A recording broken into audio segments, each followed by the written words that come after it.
வணக்கம் மாணவர்களே. இன்று ஆசிரியர் உங்களுக்கு படிவம் 1ல் இருக்கிற குன்றிய வினை மற்றும் குன்றா வினை சார்ந்து கற்றுக் கொடுக்க போறேன். கத்துக்க அனைவரும் தயாரா? சரி, முதல்ல நம்ம குன்றிய வினை அப்படின்னா என்னன்னு பார்க்கலாம். குன்றிய வினை என்பது செய்யப்பாடு பொருளை ஏற்காத வினைமுற்றதான் நம்ம குன்றிய வினை அப்படின்னு சொல்லுவோம். இப்ப உங்களுக்கு வினைமுற்று அப்படின்னா என்ன அப்படின்ற கேள்வி எழும். வினைமுற்று அப்படின்றது என்னன்னா, ஒரு கருத்து முற்று பெற்று இருப்பது தான் வினைமுற்றுன்னு சொல்லுவாங்க. இது பாத்தீங்கன்னா காலம், இடம், எண், திணை, பால் ஆகியவற்றை தெளிவாக காட்டும். சரி, இப்ப உதாரண வினைமுற்று பாத்தீங்கன்னா, மதியழகி பாடம் எழுதினாள். இப்ப மதியழகி அப்படின்றது எழுவாயை குறிக்குது, பாடம் அப்படின்றது செய்யப்படு பொருளை குறிக்குது, இறுதியா எழுதினாள் அப்படின்றது பயனிலையை குறிக்குது. ஆக இதுதான் ஒரு முழுமை பெற்ற வினைமுற்று அப்படின்னு நம்ம குறிப்பிடுறோம்.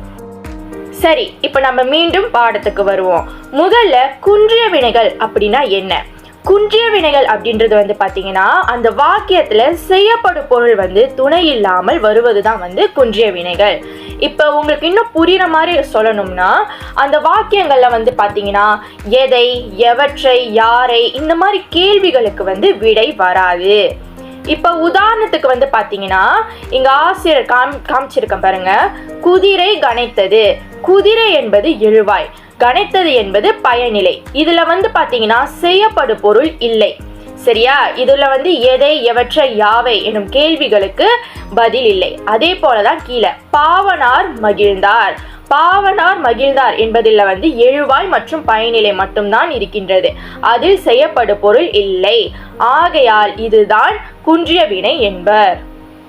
சரி, இதனை அடுத்து நம்ம குன்றா வினை அப்படின்னா என்னன்னு பார்க்கலாமா? குன்றா வினை என்பது அந்த ஒரு வாக்கியத்துல செய்யப்படு பொருளை ஏற்று வருவதுதான் குன்றா வினை. உதாரணத்துக்கு எதை, எவற்றை, யாவை எனும் கேள்விகளுக்கு இந்த குன்றா வினைகள்ல நமக்கு பதில் இருக்கும். உதாரணத்துக்கு பாத்தீங்கன்னா, இந்த எடுத்துக்காட்ட பாருங்க. அரவானார் நூலகத்தை பாதுகாத்தார். இப்ப அரவானார் என்பது எழுவாய், செய்யப்படு பொருள் நூலகத்தை, பயனிலை பாதுகாத்தார். நம்ம இந்த எதை, எவற்றை, யாரை எனும் கேள்விகளுக்கு இந்த வாக்கியங்கள்ல பதில் இருக்கு. அதனால இது குன்றா வினைகள். மீண்டும் ஒரு உதாரணம் பாத்தீங்கன்னா, யாழினி வீணையை மீட்டினாள். இதுல எழுவாய் என்பது யாழினி, செய்யப்படு பொருள் வீணையை, பயனிலை மீட்டினாள். ஆக இதுதான் குன்றா வினை வாக்கியங்கள். சரி, அடுத்து பாத்தீங்கன்னா, நம்ம குன்றா வினைகள்ல 2 வகை இருக்கு. முதல் வகை செய்யப்படு பொருள் மறைந்து வராமல் நேரடியாக உங்களுக்கு அந்த வாக்கியத்துல காமிக்கும். ஆனா மற்றொரு வகை பாத்தீங்கன்னா, செய்யப்படு பொருள் இருக்கும், ஆனா மறைந்து மயக்க நிலையை நமக்கு கொடுக்கும். அதாவது இப்ப உதாரணத்துக்கு பாத்தீங்கன்னா, அரவானார் அழைத்தார். அரவானார் அழைத்தார் என்பதுல செய்யப்படு பொருள் இல்லாத மாதிரி இருக்கு. ஆனா இந்த வாக்கியத்துல நமக்கு எதை, எவற்றை, யாரை என்னும் கேள்விகளுக்கு பொருள் வழங்கும். உதாரணத்துக்கு அரவானார் அழைத்தார். அரவானார் யாரை அழைத்தார்? தம்பியை அழைத்தார். அடுத்து பெருஞ்சித்தரானார் எழுதினார். பெருஞ்சித்தரானார் எதை எழுதினார்? பெருஞ்சித்தரானார் நூலை எழுதினார். இங்க பாத்தீங்கன்னா செய்யப்படு பொருள் மறைந்து காணப்படுகின்றது.